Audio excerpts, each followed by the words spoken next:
What are the most powerful spells in Pathfinder 2nd edition? Which ones are they? And do these spells exist purely to make your GM sigh whenever they come up? Because it certainly feels that way. This is the Dominomicon, authored and hosted by me, Dominic. The Dominomicon is dedicated to all nerdy things, with my current obsession being the TTRPG Pathfinder 2nd edition. In this video chapter, I'm going to go over what I believe are the top 10 most powerful spells in the whole system. I'm not talking about mythic spells or weird 1 in 1,000 combo nonsense, just spells that are consistently strong, show up regularly in real play, and generally punch above their rank. Also, yes, Pathfinder 2e is well balanced, but that doesn't mean some spells don't feel like cheating a tiny bit when you use them properly, and that's what this list is about. And of course, this is all based on my own experience GMing PF2e for about 5 years. So yeah, it's an opinion, but it's at least an opinion with a bit of mileage on it, though you still might disagree with some of my picks. If you find this video chapter helpful and or enjoyable, please give it a like and consider subscribing, joining as a member, taking a look at my Patreon, blah blah, you know the drill. Your support really does mean the world to me though, as cliche as that sounds. But let's cast something irresponsible to start the music.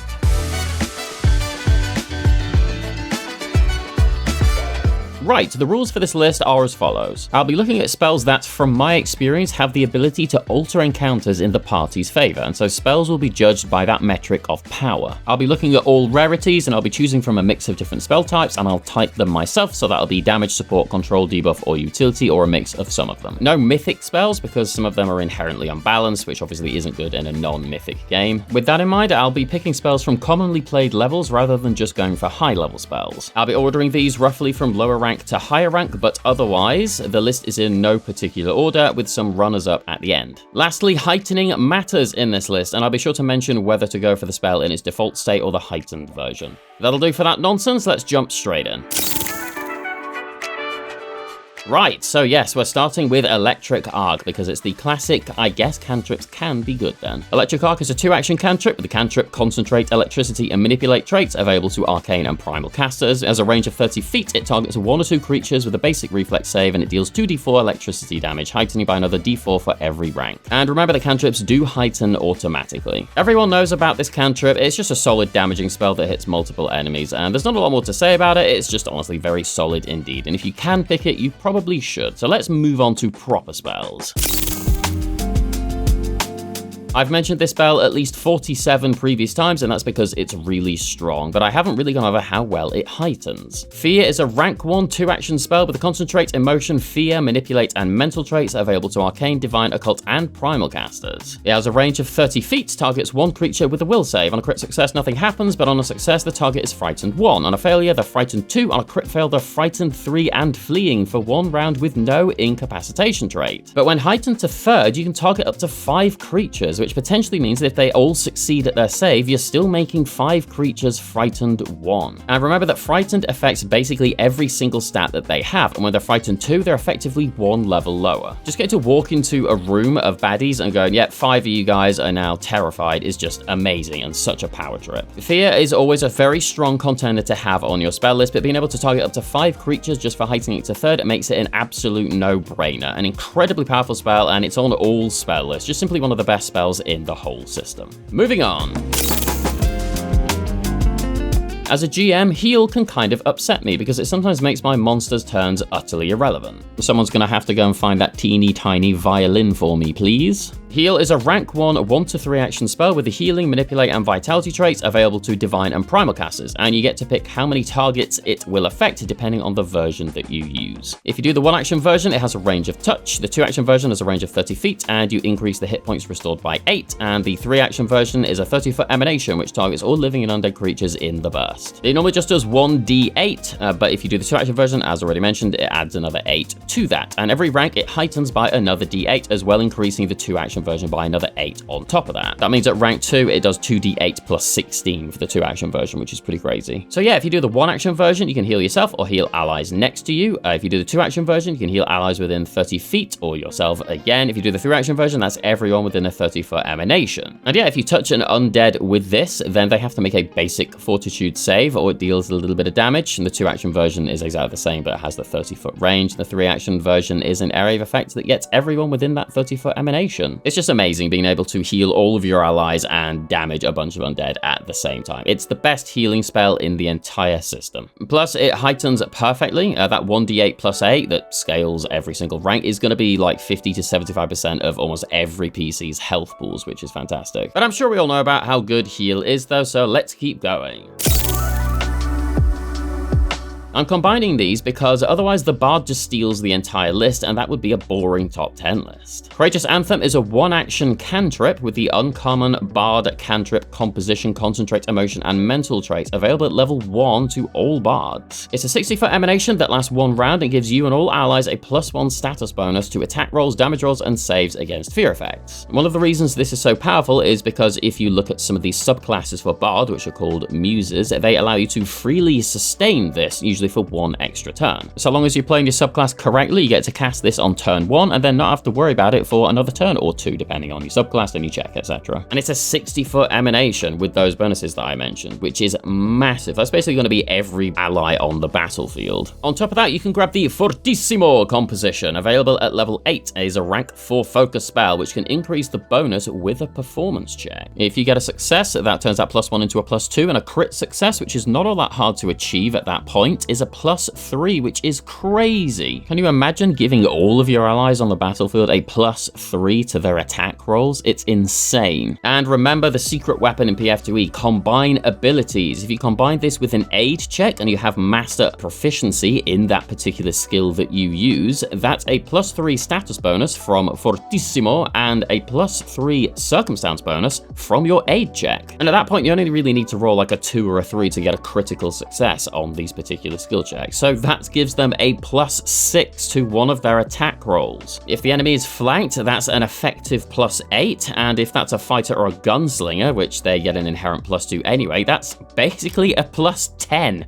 to an attack roll, which is absolutely silly. Throw in a sure strike as well, and you've just broken the entire game. Lest we forget the other composition cantrips, such as Dirge of Doom, which is available at level 6. It's a 30-foot emanation for 1 action, which is just basically everyone is frightened 1, no save, no honor failure, you're just frightened. And it's enemies only, and yeah, that's just amazingly powerful. It just happens, so now the enemy is worse at everything, which effectively makes your party better at everything, and the GM is just sat there plotting the death of that annoying Bard. We've all done it, you don't need to pretend. There's a couple of other composition cantrips that are very powerful, but I'm just going to leave this one here as it's Bard specific, though you can get a bunch of these with the Bard dedication, remember. Suffice to say, Bard composition spells, specifically Courageous Anthem and Dirge of Doom, are amazingly good. Next spell, please.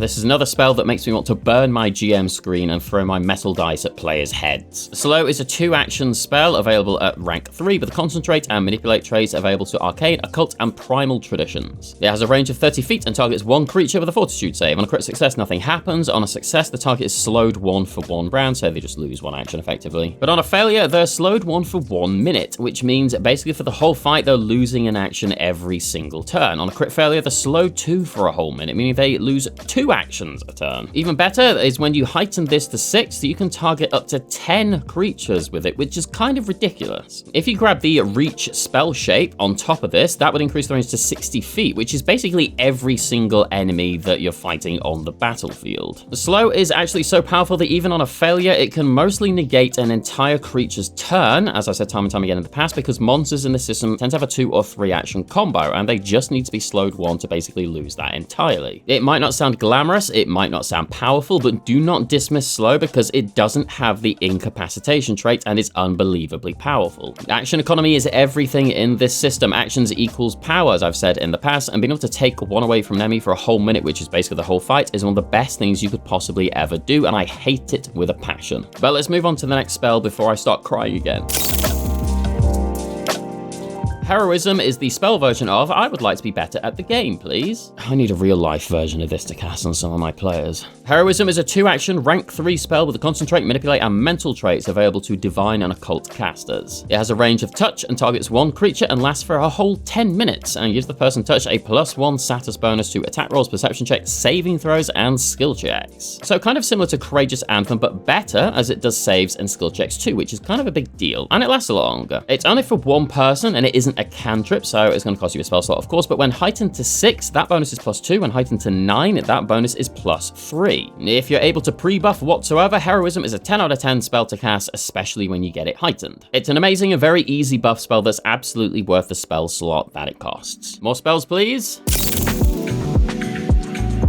On a crit fail, this spell makes the player feel like they need to apologize to the GM. It's so powerful. A Vision of Death is a 2-action rank 4 spell with a concentrate, death, emotion, fear, manipulate, and mental traits available to arcane and occult casters with a range of 120 feet, and it targets 1 living creature with a will save. On a crit success, nothing happens. I don't know why I keep saying that. I could just copy paste that particular line throughout this entire stupid video. On a success, the target takes 8d6 mental damage, halved, and they are frightened. On a failure, they take the full damage and are frightened 2, and on a crit fail they take double damage, they're frightened 4, and this is the main bit, they're fleeing for as long as they are frightened. That's the part that makes this spell ridiculous, because it doesn't have the incapacitation trait, and the damage heightens 2d6 every round, but who cares about that, because if they crit fail, they're just fleeing for like 4 rounds, which is basically the majority of the fight if they live that long. And with a -4 on all their stats, they're probably not going to. At that point, the GM can just basically say, okay, they run away, that's the end of the fight. And that's why I hate this spell so much. Definitely take it if you want to upset your GM. I really hate that this doesn't have the incapacitation trait. Imagine building up to your BBEG battle and they happen to roll a nat 1 on the save against this, and the big bad evil guy that's been terrorizing you for the whole campaign spends the first 4 rounds of combat running away from you. I hate this spell. Next.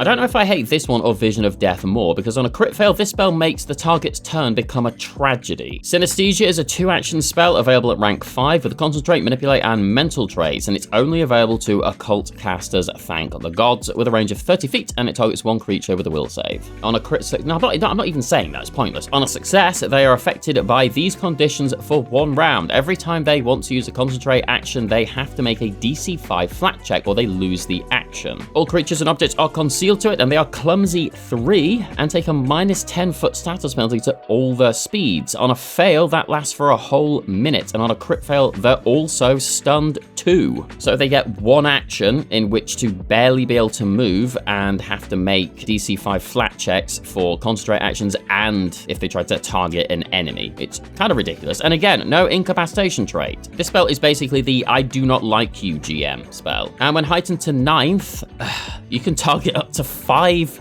creatures. I really do not like this spell, and if you pick it and I crit fail, you and I are now mortal enemies. Let's try a damaging spell next so I can stop being so angry. This is one of those spells that creates moments that you'll remember forever so long as the enemies fail or critically fail their saves, because the potential for damage is stupid. Chain Lightning is a 2-action spell available at rank 6 to arcane and primal casters, has the concentrate, electricity, and manipulate traits, and has a range of 500 feet and targets 1 creature and can potentially target a hell of a lot more. So long as no one critically succeeds at that basic save, it'll jump to another creature within 30 feet. And again, if they don't critically succeed that save, it'll keep doing it over and over and over. You can only hit each enemy once, and you can definitely hit your allies with it, but hey, it might be worth it if it's going to jump to another 10 enemies or whatever. 8d12 damage averages out at 52, which is pretty good, and if they critically fail, that's 104 damage on average. So you can potentially hit an unlimited amount of creatures with this spell when you actually look at it. Cast this in the middle of a battlefield with dozens and dozens of enemies, and it's potentially going to zap every single one of them. When heightened, it gets another d12 for every rank, not that it really needed it, because the potential for stupid damage is out of this world and every other fantasy world. A crazy good spell, absolutely worth it for almost any caster. Last spell, please. And here we are, the spell that turns combat into a confusing nightmare for your lovely GM. I mean, they're not going to be as lovely as me, but you know, GMs are lovely inherently. I'm just slightly better than that. Wall of Force is a 3-action rank 6 spell available to arcane and occult traditions with the concentrate, force, and manipulate traits. You create an invisible, and that's the main bit here, wall of magical force up to 50 feet long and up to 20 feet high. The wall has 10 AC, a hardness of 30, and 60 hit points, but it's immune to crits and precision damage. And it's a wall, so it blocks physical effects, and it also blocks incorporeal and ethereal creatures as well. However, you can teleport through it and you can see through it as it is invisible. It is immune to the effects of its rank or lower that attempt to counteract it, so no dispel magics are going to work on this unless it's a higher rank, which is pretty cool. It is automatically destroyed by any rank of disintegrate, however. And for heightening, every 2 ranks, it gains an extra 20 health. One of the best things about this, as I already mentioned, is the fact that it's invisible. So enemies aren't even going to know that they're walking or shooting into a wall. So they're going to waste significant amounts of actions trying to walk towards one of your allies, and then bump, they smash their heads up against an invisible wall. Or they're going to shoot off one of their spells, and that's going to hit the wall as well, or shoot one of the projectiles, and that's going to hit this invisible wall. And it's immune to crits. It's got terrible AC, but it's immune to crits, and hardness of 30 is pretty crazy high. That means they have to do 31 damage just to get 1 damage through. And yeah, it's ranked 6, so 30 damage is not impossible to deal at that point. But still, the wall is going to last quite a while, and the immunity to precision damage is just icing on the annoyingly invisible cake. If you have a reasonable GM, this spell has an easy potential to disrupt multiple actions from your enemies. Because maybe each and every one of them is not going to realize where this wall is. They might see their allies bump into it, but they still cannot see it. They don't know where it is exactly. They have to walk into it and touch it to realize, and they don't know which direction it goes, how long it goes, how tall it is. How can they climb it if they don't even know how tall it is, or what to even grab onto? It's just a very strong spell, and it's going to absolutely destroy many enemies' turns time and time again. And yeah, definitely going to upset your GM, which is basically this entire list, now I think about it. And that is going to be the end of that list. Thank goodness. I do not want to give a lot more ammo to players out there to upset GM. So let's jump into a few runners-up that didn't quite make my list. Sure Strike, roll twice, take the better result, ignore a bunch of annoying penalties. Great spell, but the 10-minute immunity that they added kind of sucks. Otherwise, it would have been in my top 10. Fireball, yeah, it's the boring answer. Yes, it's still good. Sometimes you just need to delete a room, and fire is fun. Wall of Stone, it's not as stupid as Wall of Force, but it's still an encounter-shaping wall that can split fights, block routes, create cover, bridges, stairs, or whatever, like a deranged civil engineer, which sounds like a really cool job title. Howling Blizzard is cold damage in a huge area, plus it leaves difficult terrain behind. It's the remastered version of Cone of Cold, and does a little less damage, but that difficult terrain is really good. Seriously, not enough players use difficult terrain against enemies, but it can remove many actions from them, and it's totally worth a little less damage. Temper Surge is a druid-specific focus spell, available to Storm Order druids only, though you can grab it with the Order Explorer feat and then Order Magic. It's just a solid damaging focus spell, and that Clumsy 2 is really fantastic on a fail. Damage is already really good for a focus spell, so that debuff is just beautiful. And Cataclysm, yeah, it's ranked 10, it's area of effect, and it destroys everything, and it ignores 10 resistance, and it's called Cataclysm, which automatically makes it awesome. I mean, what's not to love here? But that's all I've got for you. You may notice that none of these spells I mentioned have the incapacitation trait. I personally think they should alter the incapacitation trait so that it only turns critical fails into fails and nothing else, but I also think they should add it to a bunch of other spells that are going to do that as well, because Vision of Death is one of those spells that can completely ruin a really good encounter. And the whole point of incapacitation, as far as I'm aware anyway, was to get rid of the whole save or die or save or suck spells, but we still kind of have them in this system. So there's Synesthesia as well, and I even think Fear should have it on the critical fail effect, but that's just my personal